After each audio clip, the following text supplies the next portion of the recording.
Here in the boardroom, we've made fun of Temu and Walmart and even Ripsticks. But now, it's time to make fun of myself. Ruh-roh, Raggy.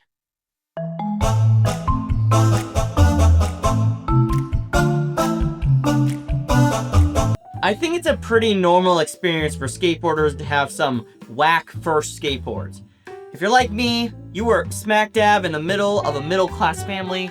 There's no way your mom was gonna drop 150 bones on a skateboard for you to use it once and then leave it out in the rain.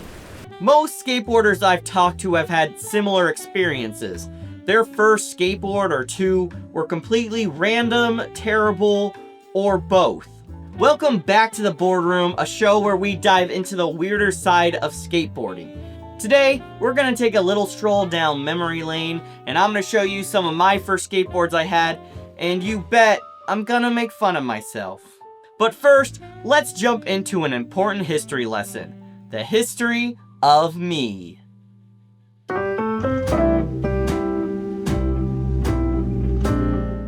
The year is 1994, and the coolest thing you could ever imagine is about to be born. The PlayStation. And me. 2 months before the PlayStation. So get dunked on, Sony. Now, famously, when you complete another cycle around the big orange fireball in the sky, you get what we used to call birthday parties. But in the year 2025, you may know them as personal Mr. Beast giveaway days. I don't remember which birthday it was, probably around the age of 5, but my parents were sick of me constantly playing my Game Boy from sunup to sundown. They most likely were wanting me to experience other things besides my Game Boy, like grass and fresh air and other humans. So I received a gift that would change my life. A skateboard. Kind of.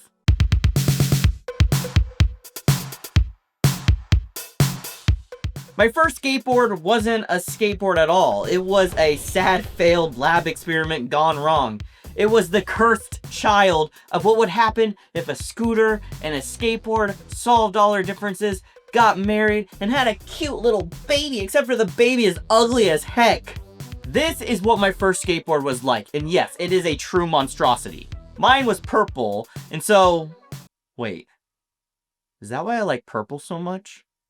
No, that can't be true. That can't be true. But yes, my first skateboard was actually a scooter that you could fold the handle down and make into a skateboard. I've seen this contraption called a lot of things online besides ugly, and I've seen it called the Skatey Scooty, the Fisher-Price Roll 2 Pro Switchboard. Rolls off the tongue. Or my personal favorite, the VTG 2002, or we can get a little wild with it and call it VTG 2002. Bam! I like that one so much because it sounds so stupid and so edgy and so 2002. You know, it's very early 2000s. Now, I do think that these are all products that are minorly different, made by just different brands, but I think technically they all share the same DNA. And that DNA sucks. I'm like 99% sure mine was the Fisher-Price Roll 2 Pro Switchboard because I was able to find this teeny tiny pic of it deep on Fisher-Price's website, and I'm pretty sure this is the exact same one I had. While digging around on their website, I actually found the instruction manual for this product, so let's check it out real quick. To clean, use mild soap and water solution and a clean cloth. Rinse clean with water to remove soap residue. Lord, forgive them. They shan't know what thou did. I don't have many memories of this board, but I do remember one thing very distinctively, and that this board was hot garbage.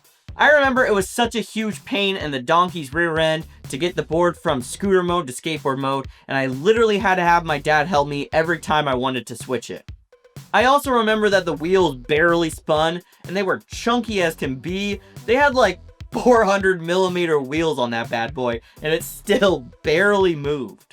Now, at the same birthday party, I also got some cash, and you know when a young gamer has cash, he's going straight to the young video game section at any store within a 3-mile radius. Now, at the time, I wasn't a full-blown Raid Shadow Legends gamer.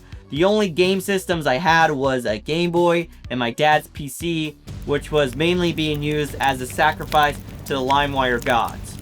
So I was pretty limited on what a gamer guy could gamer buy. But in that game aisle, I found something that quite literally would change my life. Tony Hawk's Pro Skater 2. I'm not going to talk too much about THPS 2 because that's a good story for another time. Those sequels were so whack, dog. All you really need to know for this story is that the second I booted up THPS 2 and I saw the skateboards that these pros were using, I knew that my hunk of junk that transformed from garbage to stinky socks was not a real skateboard.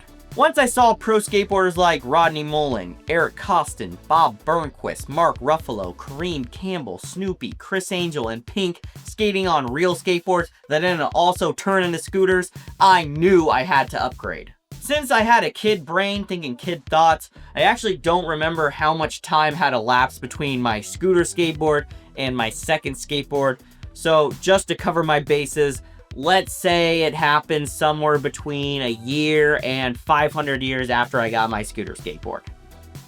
Oh, by the way, did I ever mention I'm immortal? Anyway, the second skateboard that I got was based off the very cool anime of the early 2000s. That's right, you guessed it. It was Pokemon. No, it was that third anime that everyone was talking about. Yu-Gi-Oh! That's what it was.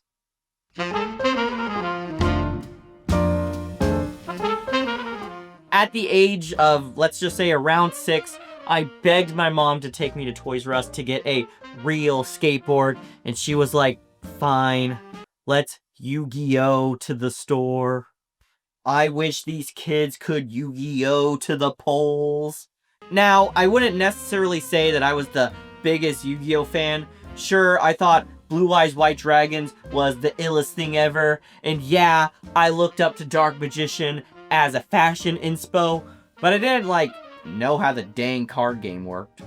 But from what I can remember, I liked Yu-Gi-Oh! Enough to think it was my best skateboard option from my local skate shop, Toys R Us. I honestly have no clue what the other skateboards were like there. It honestly might have been the only skateboard that looked like the ones in THPS. So I got the skateboard and I began riding it a ton, but something still wasn't right.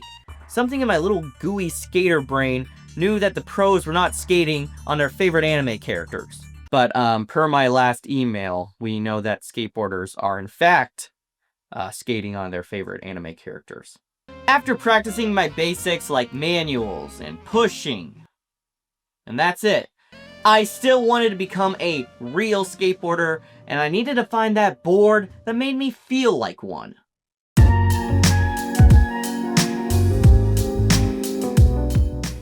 Now, in my family, we hit up tons of garage sales. When you're in a middle-class family, this is like a huge gamer hack for parents because kids get to go out and buy something and it's not gonna cost you, the parent, more than like $2. We bought so many toys from garage sales, I honestly do not have that many memories of going out and buying new toys. In fact, and this is 100% true, I genuinely did not know until about 8th grade that Legos actually came in sets that you could build. I just thought everyone had like a big bucket of Legos that you just build whatever you want with. Anyway, one day we were doing our usual garage sale Saturday and I saw something that my heart had been aching for. A Gym Class Heroes CD.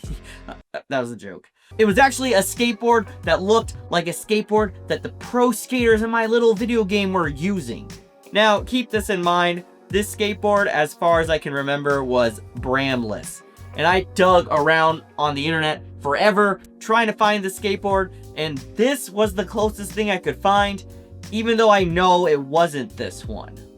It was an orange skateboard with a black dragon going down it, and in my mind, I definitely thought it was a Steve Caballero board, because he always had dragons on his deck graphics, but let me be very clear, this 1000% was not one of those boards. It made sense in my mind. All dragons belong to Steve Caballero. Duh. This was the first skateboard where I learned how to ollie, and it was a pretty good board for a beginner, but it was also a second-hand skateboard, and it quickly started to show some wear and tear.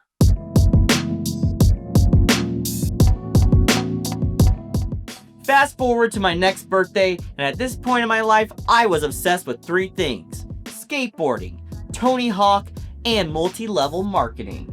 But find me an 8-year-old who isn't obsessed with that. It was my birthday party, and I just finished up opening all my gifts, and even though I desperately wanted a brand new skateboard, I didn't get one. But then my parents did that thing that parents do when they're like, oh, wait, actually, there's just one more gift. It's small, so it's not that big of a deal. Boom! New Tony Hawk birdhouse, skateboard. Gee, I had a stroke there, I think. Now, for some reason, this design is super hard to find online. I'm not sure if it just wasn't printed as much, or maybe it was some kind of limited release. It's truly a complete mystery to me. But regardless, this skateboard was like switching from a used Toyota Camry to a new Toyota Camry. I don't know, I was never really good with analogies. One memory that sticks in my big old brain was how much better the wheels spun and how they sounded like real skateboard wheels.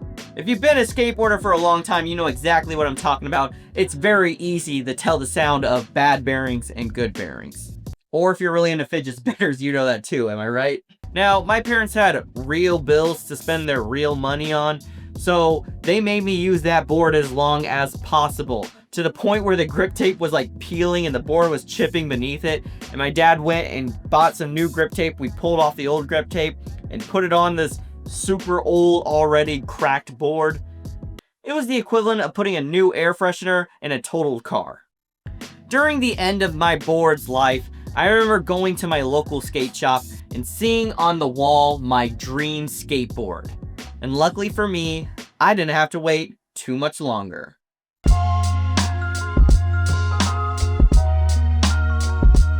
Because my first skateboard is so hard to find on the internet, it sometimes feels like in my mind that it wasn't a pro model skateboard, even though it had Tony Hawk's name on it and it said Birdhouse Skateboards, and my parents got it from a local skate shop. It still didn't feel like that in my brain. It wasn't until I got my hands on my next skateboard that I finally felt like a true skateboarder.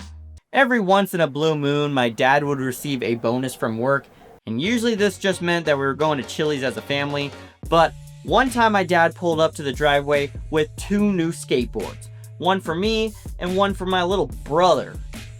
I got a brand new Tony Hawk Birdhouse board. He got a brand new Element Bam board. The duality of man. This skateboard was the skateboard I had seen in the skate shop not too long before. It's a pretty popular skateboard and has been featured in plenty of Tony Hawk Pro Skater games. I also remember that the grip tape had this burned in birdhouse logo on the top of it. So dope. From this point forward, I only really rode real skateboards and have been fortunate enough to never have to go backwards in my skateboarding journey. Now, over the years, I've skated dozens and dozens of skateboards, and one thing I love about skateboarding is getting to change your setup every few months or so. It's so refreshing to get a new skateboard complete or deck and just have a nice fresh graphic on your board. And even though that Tony Hawk Birdhouse skateboard was my first real skateboard, it definitely was not my last. And though I'm glad I'm not riding around on cheap skateboards anymore, I still low-key want that Yu-Gi-Oh skateboard again.